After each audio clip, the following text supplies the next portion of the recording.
Glória a Deus. Saúde os irmãos com a paz do Senhor.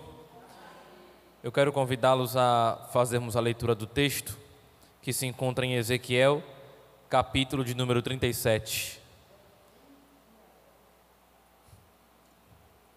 Desde já eu quero louvar a Deus por mais uma oportunidade que temos de falar de Jesus.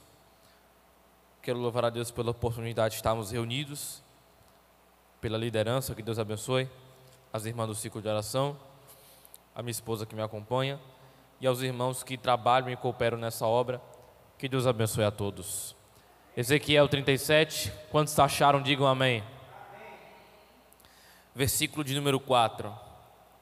Então me disse, profetiza sobre estes ossos e dize-lhes, ossos secos, ouvi a palavra do Senhor.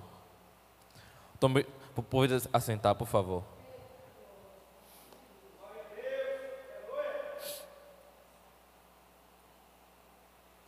Meus irmãos, vocês lendo comigo o texto de Ezequiel 37, no seu versículo de número 4, e vocês puderam acompanhar comigo. Muitos conhecem esse texto, é um texto muito conhecido. Eu já vi diversas mensagens nesse texto. Obrigado. Já vi muitos companheiros e colegas ministrarem nesse texto, mas o Senhor me despertou para montar essa mensagem como um alerta para a nossa nação e um alerta para o nosso povo. Ezequiel, ele tem aqui 30 anos de idade, ele era viúvo, ele era profeta maior que vivia ali na Babilônia por conta do exílio. E um certo dia ele tem uma visão, Deus o arrebata e o leva para um vale, um campo, um lugar plano que estava cheio de ossos. De repente, Deus lhe mostra diversos ossos que estavam espalhados e pergunta, Ezequiel, esses ossos podem reviver? Deus não pergunta sem saber a resposta. Deus pergunta aquilo porque sabia que Ezequiel não podia responder aquela pergunta. Então Deus manda que Ezequiel profetize sobre o vale. Ele diz, já que você não sabe a resposta, então profetize que aqueles ossos se juntem e tenham vida. Então Ezequiel, após ele profetizar, os ossos se juntam, os tendões começam a crescer, a pele começa a crescer, a carne começa a crescer, mas ainda faltava algo que estava incompleto nesse processo, que era o sopro de vida, era o espírito que faltava nos ossos. Apesar de em pé, precisavam de vida através do Espírito de Deus. Esse Espírito aqui não é o Espírito Santo, esse Espírito aqui é o Espírito que todo ser humano tem, o Espírito de vida, para que eles pudessem, além de ficar em pé, ficassem vivos. Então, o próprio Deus, ele nos traz a interpretação do texto que está no versículo 11. Se você ler, você vai perceber que Deus dá a interpretação. Ele diz para Ezequiel, olha, esses ossos simbolizam toda a nação de Israel, uma simbologia do estado espiritual de Israel. Depois de muitos anos de desobediência, Deus traz o castigo aos israelitas, entregando-os nas mãos de seus inimigos. A cidade de Jerusalém estava arrasada, o templo estava destruído e o povo havia sido mandado cativo para a Babilônia. Só que a visão que Deus dá a Ezequiel era, além de uma mensagem exortativa de repreensão, era também uma mensagem de esperança para o povo. Os israelitas haviam pecado, mas agora eles haviam se arrependido, mudado de vida, e Deus prometeu que eles iriam mudar de situação. Deus agora promete que Ele vai tirar seu povo do cativeiro, além do cativeiro físico, um cativeiro espiritual. E assim como Deus restaurou a comunhão com o seu povo, Jesus também vai restaurar a comunhão com o seu povo antes do arrebatamento. Aplicando isso aqui para o tempo da graça, esse Espírito nos ossos simboliza a presença do Espírito Santo na igreja. Sem ele seremos apenas carnes secas, andando por aí sem a presença do Espírito de Deus, sentados nos bancos como se fôssemos marionetes, fazendo aquilo que o sistema quer e não aquilo que o Espírito quer. E é justamente isso que tem acontecido nos nossos dias. Você olha para alguns e você percebe a ausência do Espírito.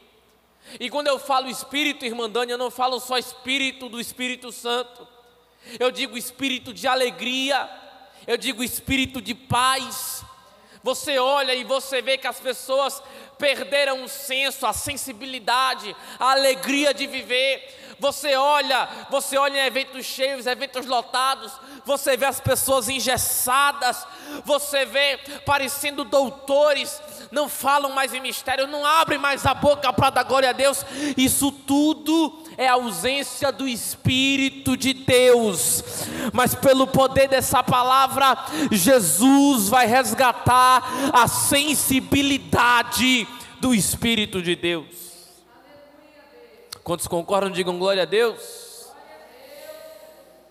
E muitas das vezes a ausência do Espírito nos ossos pode significar a ausência da palavra de Deus, a falta de disposição em ouvir a palavra de Deus.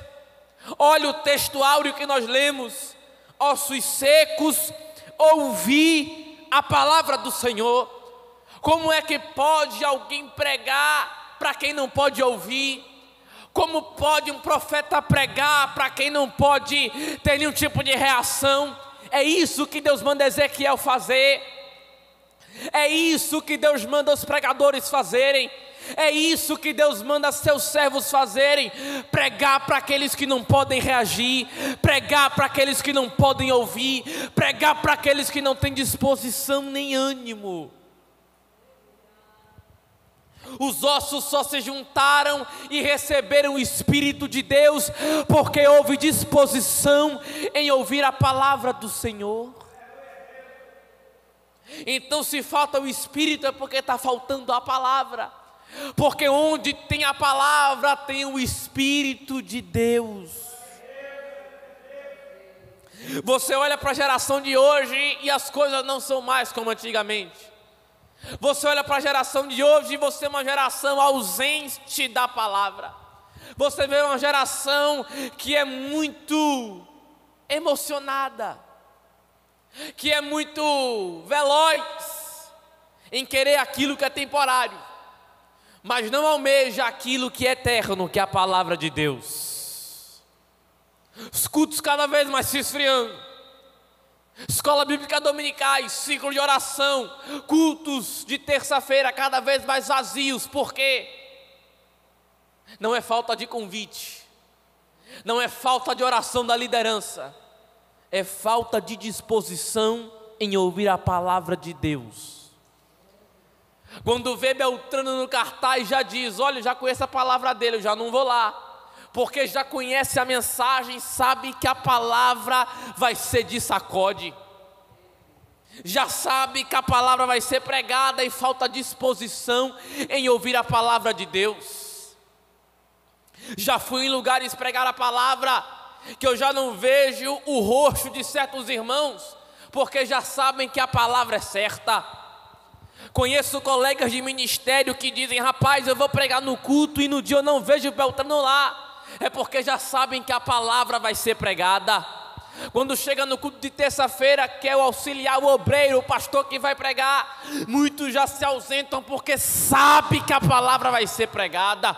Quando vem para um ciclo de oração abençoado como esse, sabe que o tema é baseado na palavra, já não vem porque não querem ouvir a palavra de Deus. E além disso, Deus me revelou algumas coisas nesse texto. A primeira coisa ligada a ela, a introdução que eu fiz aqui: o povo de Deus precisa, além de ouvir, praticar a palavra de Deus.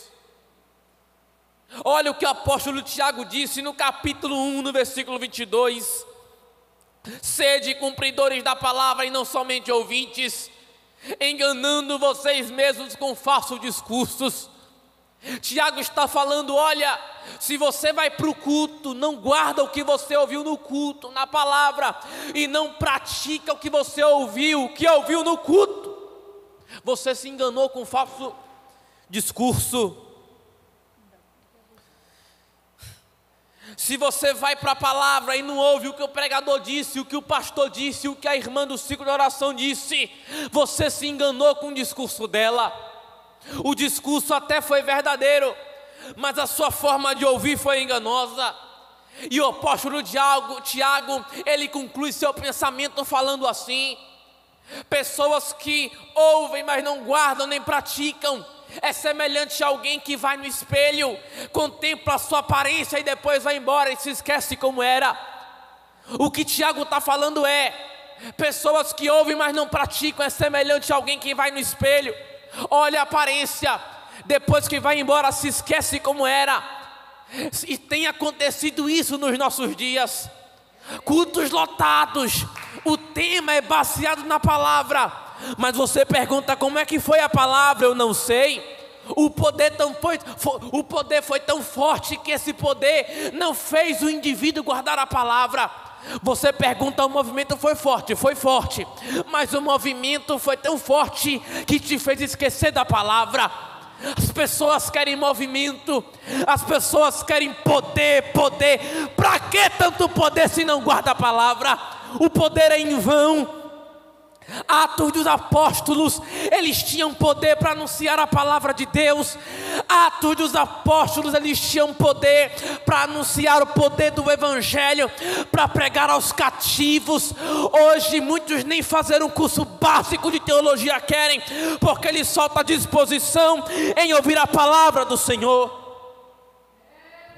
E é isso que tem nos chateado, homens e mulheres de Deus que pagam preço pela palavra. E isso tem entristecido nossos corações, porque pagamos preço em elaborar uma boa mensagem, pagamos preço em abrirmos o ciclo de oração, e aí as pessoas não querem mais ouvir a palavra. A única evidência de que a palavra está em nós é quando eu pratico ela. A única evidência de que eu ouvi alguém é quando eu pratico o que ele disse.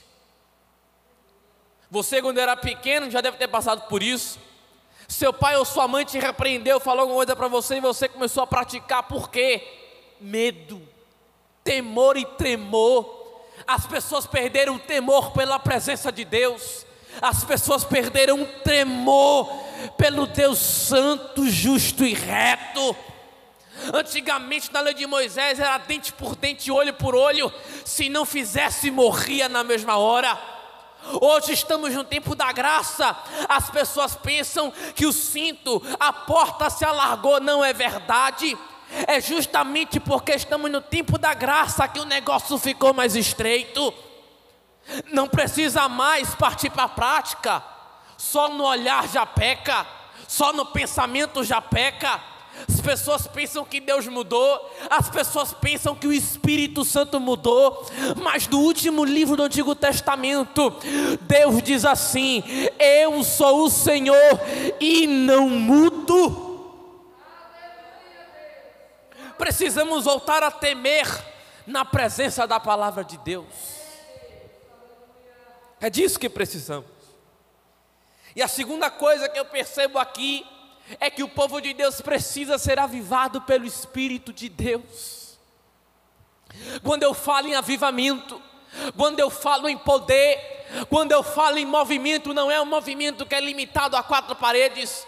Quando eu falo de movimento, não é um movimento que me faz esquecer a palavra que foi pregada.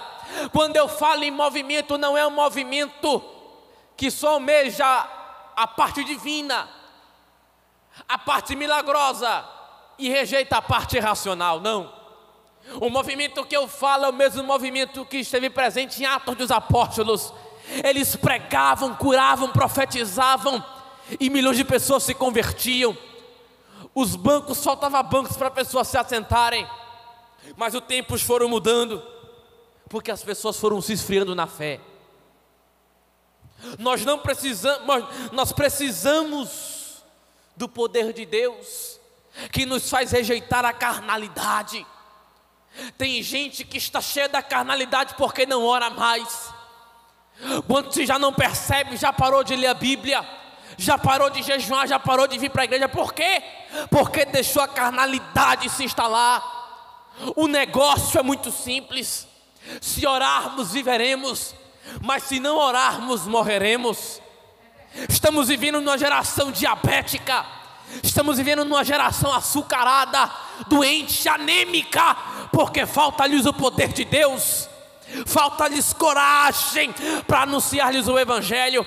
Falta-lhes coragem para estender a mão e profetizar no nome de Jesus. Mas eu creio numa geração, dentro de outra geração, que ainda tem o poder de Deus. Eu ainda creio numa geração, dentro de outra geração, que ainda tem Ezequiel, que profetiza sobre o vale, que não tem medo, que não se acovarda, e profetiza pelo poder da palavra. O grande avivalista Charles Finney disse: avivamento é a maior necessidade dos nossos dias. Pessoas que vivem na prática do pecado só vivem lá porque lhes falta o poder de Deus. O poder de Deus é tão inflamável que ela consegue arrancar as chagas do pecado. O poder de Deus é tão inflamável, tão aceso, que ela tira de nós um nível mesquinho de espiritualidade. Nós precisamos alcançar um nível maior de espiritualidade. Nós precisamos dobrar as horas de joelho. Nós precisamos dobrar as horas que passamos no jejum. Ainda é muito pouco para o que Deus quer fazer no Brasil. Ainda é muito pouco nível para o que Deus quer fazer na nossa nação. E eu digo isso aqui porque Deus tem me revelado que o Brasil ainda não chegou no nível que Deus quer. Ainda é muito pouco. O nível ainda é muito escasso. Recentemente saiu uma publicação, até comentei outros dias atrás, que haviam divulgado em tom de comemoração que o Brasil saiu em segundo maior país cristão do mundo, atrás dos Estados Unidos da América. A publicação soava num tom de comemoração, mas eu comentei embaixo: o efeito disso é mínimo. Eu não comemoro. Eu não comemoro porque mais de 5 milhões, 8% da população é desigrejada. Abre a boca e diz que é crente, e o cara congrega em casa, ceia em casa, se batiza em casa. Onde já se viu isso? Eu não comemoro, porque a gente busca poder não é para pregar o Evangelho, é para edificar a si mesmo. Mas a própria Bíblia diz que quem busca poder não se edifica a si mesmo, se edifica a comunidade. O poder que Deus nos dá não é para a gente, o poder que Deus nos dá é para a igreja, para a comunidade, é para o bairro, é para o país, é para a nação. O poder que Deus te dá é para impactar além da igreja. É isso. Não podemos admitir esse nível. Muitas pessoas se contentam com entretenimento gospel. Muito show, pouca palavra. Você olha para os shows, tem pisadinha gospel, tem funk gospel, tem toda a porcaria gospel que você procurar, lá vai ter. Mas você não vê a palavra bíblica sendo pregada. Teve show? Teve banda? Teve pagode? Teve. Quantas almas se renderam aos pés de Jesus? Qual foi a mensagem que foi pregada? Qual foi o texto que foi lido? Qual foi o confronto que foi pregado debaixo da cruz de Cristo? Nenhum. É isso que o povo quer. Mas dentro disso tudo ainda existem excessos. Povos dentro de outros povos que ainda creem na simplicidade do poder do Evangelho. Pessoas que não têm graduação, não são formadas, mas de uma coisa ela entende: do poder de Deus que salva, cura, batiza e liberta. Não tem doutorado, não tem formação, não tem escolaridade, não tem faculdade, mas uma coisa ela entende: ela sabe discernir quando Deus está presente e quando não está. Ela sabe quando é Deus e quando não é. Ela sabe quando tem palavra e quando não sabe. É isso, a simplicidade do povo de Deus. A terceira coisa que eu consigo enxergar é que nós devemos profetizar de acordo com a palavra de Deus. Ezequiel não profetizou segundo a sua palavra. Ezequiel não profetizou segundo os seus ideais. Ezequiel profetiza de acordo com a palavra de Deus. Sabe o que é isso? É que eu não posso profetizar debaixo dos meus ideais. Eu não posso profetizar debaixo dos meus sentimentos. Eu não posso profetizar debaixo das minhas emoções, baseado no que eu vi, ouvi ou senti. Eu tenho que profetizar testificado no Espírito. Ezequiel não profetizou porque ele quis massagear o ego de alguém. Ele não profetizou para ganhar agenda. Ele não profetizou para garantir a alegria de seus ideais. Ele profetizou porque Deus mandou. Porque para ele nem tinha vida nos ossos. Deus perguntou: pode reviver? Ele disse assim: rapaz, por mim não, mas o Senhor Jeová sabe. Porque nem ele mesmo tinha esperança, mas quando o próprio Deus manda ele profetizar, gera-se esperança. 2 Pedro capítulo 1 versículo 20: saibam que nenhuma profecia da Escritura provém de interpretação pessoal, pois jamais a profecia teve origem na vontade humana, mas homens falaram da parte de Deus, inspirados pelo Espírito Santo. Então, até os homens do Antigo Testamento, que fizeram parte da Escritura, profetizaram de acordo com o Espírito Santo. Profetizar de acordo com o Espírito Santo. Você abre o TikTok, claro, se você tiver. Você abre o Kawaii, acredito que tenha.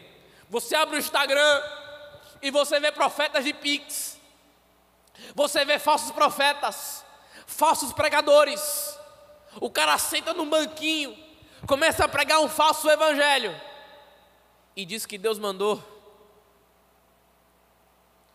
O cara grava um vídeo e bota na internet para ganhar seguidor. Aí diz: esse vídeo Deus quis que te encontrasse. Mentira, irmão. Não foi. Você acordou e Deus fez esse vídeo chegar até você. Não fez não. Não fez não. Deus quis que essa palavra chegasse. Quis não. Você só acordou, quis ganhar seguidor e botou lá a mensagem para massagear o ego. Esses dias eu vi na televisão, na rede aberta, no canal do SBT, tinha um programa lá, gospel, porque cristão não é. E o camarada era famoso, sentava no banco, todas as manhãs ele falava a palavra.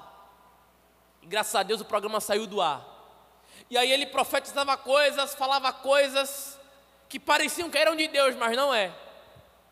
Resultado: não teve audiência o programa, cancelaram o programa e o programa saiu do ar.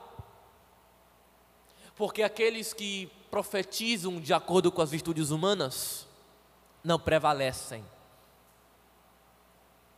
Aqueles que profetizam, falam que Deus não mandou falar, não subsistem, fracassam. Aqueles que fazem aquilo que Deus não mandou, fracassam. Aqueles que falam aquilo que Deus não mandou falar, ficam para trás. Mas a igreja do Senhor segue avançando, porque a gente só faz aquilo que Jesus manda. A igreja só segue para frente, porque a gente sempre fez aquilo que Jesus mandou fazer. E de pregar o Evangelho, e de pregar o Evangelho. É por isso que a igreja não fica para trás, porque a igreja só faz aquilo que o nosso Senhor Jesus manda. E a última coisa aqui para encerrar, é que Deus só faz de acordo com a sua palavra. Dentro do conteúdo que Deus trouxe para Ezequiel, fica nítido, fica claro, que não foi um conteúdo por sugestão de Ezequiel. Deus não disse: ô Ezequiel, me dá uma mensagem aí que eu estou sem conteúdo. Deus não disse: não, Ezequiel, me fala a palavra aí para eu profetizar. Não. Deus já tinha uma mensagem, Deus já tinha um conteúdo, e só fez passar para Ezequiel. A vontade de Deus foi feita, não a de Ezequiel, porque se fosse por ele, os ossos ficariam lá. Mas se for por Deus, vai crescer tendão, vai crescer carne, vai crescer pelo, vai crescer cartilagem, e o espírito vai ser soprado. Se for pela vontade de alguns homens que eu conheço, vai ficar para trás, vai morrer, vai fracassar. Mas se for pela vontade de Deus, vai crescer pele, vai crescer carne, e o espírito vai ser soprado.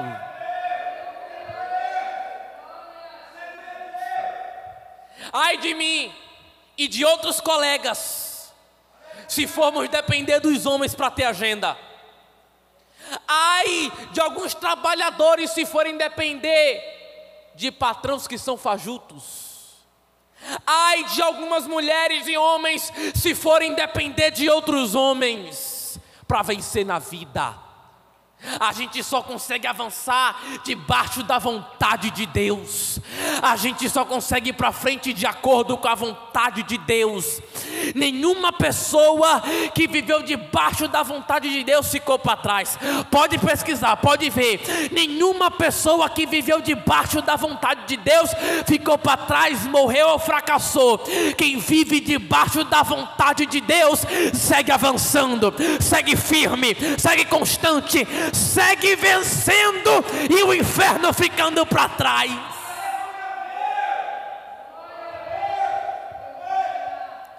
Se ele quer, ele faz. Se ele não quer, ele não faz. Se ele quer falar, ele fala. Se ele não quer falar, ele não fala. Se ele quiser usar, ele usa. Se ele não quiser, ele não usa. Se ele quiser levantar, ele não levanta, ele abate. E se ele não quiser abater, ele levanta. Porque para ele não tem problema em levantar mais um. Deus não tem problema em levantar mais um. Deus não tem problema em levantar mais um.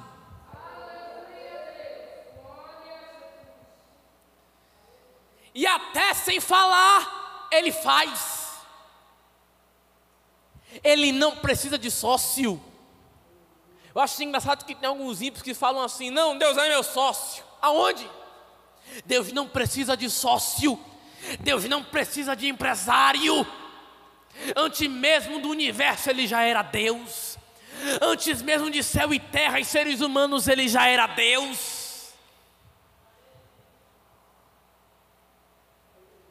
Você já viu, no meio de sua Bíblia, entre Malaquias e Mateus, tem uma folha em branco. Sabe o que é aquilo? 400 anos de silêncio. Período interbíblico. Período em que Deus ficou 400 anos sem nenhuma profecia bíblica. Então quer dizer que Deus se calou? Não. Quer dizer que ele deixou de fazer? Não. Não é só porque ele deixou de falar que deixou de fazer. Não é só porque ele deixou de falar que ele deixou de fazer. Não é só porque ele se calou 400 anos que ele deixou de falar com os seus filhos. Porque mesmo sem falar ele faz. Antes mesmo de soltar uma palavra, um verbo, ele já projetou tudo. Deus não precisa de dicionário, não precisa de microfone nem vocabulário. Antes mesmo de falar, Ele já faz. Então nós precisamos viver de acordo com a vontade de Deus. Não importa o que Ezequiel tem a dizer, não importa o que seu patrão, não importa o que o homem falou para você, mas o que importa é o que Deus falou para você. O que importa é o que Deus determinou para a sua vida. O vale pode estar cheio de ossos, pode ter verme comendo a carne, pode estar no último estado de decomposição. Se Deus falou, está falado e ninguém pode retirar a palavra. Se Deus escreveu, está escrito e ponto final. Se Deus decretou, está decretado e ponto final. Se Ele falou, o homem não pode tirar uma palavra, porque quando Deus fala, a terra se cala. Quando Deus fala, o inferno se cala.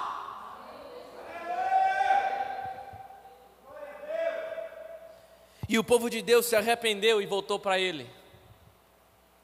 E aí Deus promete no último versículo que duas nações não seriam mais duas nações, mas seriam uma só.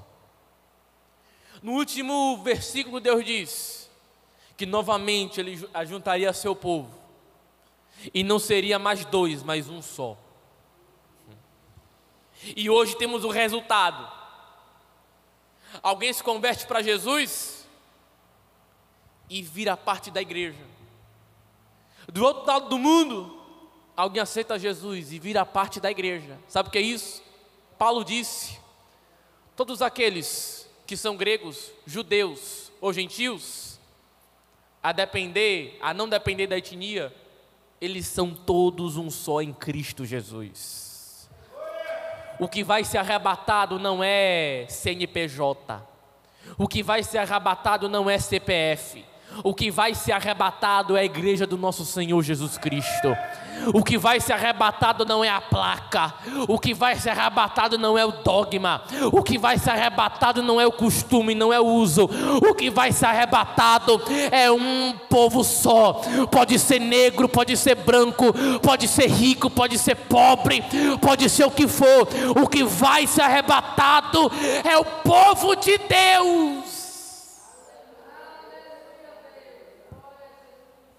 E quando menos esperamos, Ele vai no vale, transforma a carne, transforma o osso em carne, a carne em pele viva, e transforma a maldição em bênção e a morte em vida. Quando menos esperamos, Ele transforma algo que no olhar de alguns iria dar errado, mas aí Ele tem que frustrar os planos dos homens e mostrar que na verdade é o plano dele que dá certo. A maioria dos que me ouvem aqui, quando eu era pequeno, se alguém lançou uma palavra de maldição, vai dar para ladrão, vai dar para traficante, vai dar para isso, vai dar para aquilo. Deus pegou a palavra de maldição e transformou em bênção. Eu tenho certeza que algum aqui teve até complicação no parto. Deus pegou a complicação, transformou em solução, e até hoje está aqui de pé louvando ao nome de Jesus. Eu tenho certeza que alguém aqui já foi amaldiçoado na infância. Deus teve que mostrar para a pessoa que na verdade fracassado é o diabo e seus planos, e é o plano de Deus que fica de pé. Quem vos fala hoje aqui já foi muito amaldiçoado, muito criticado. Disseram que por eu ser o filho adotivo eu não ia dar para o que prestasse, mas hoje eu estou aqui, vivo para a glória de Deus, pregando para o povo de Serra Verde 1, para mostrar que envergonhado é Satanás, que a palavra do homem não prevalece, que a palavra do diabo não prevalece, e só vai prevalecer aquilo que Deus decretou para a sua vida.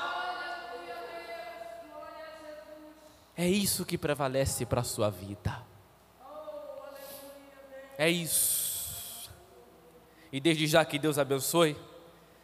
E essa é a palavra que Deus vos tem para os nossos corações. Mudança. Viver debaixo da vontade dEle. E subir a um nível maior. Um degrau espiritual maior. Porque o que Deus tem para fazer nas nossas vidas e no Brasil é muito mais do que pensamos e imaginamos. Que Deus em Cristo vos abençoe.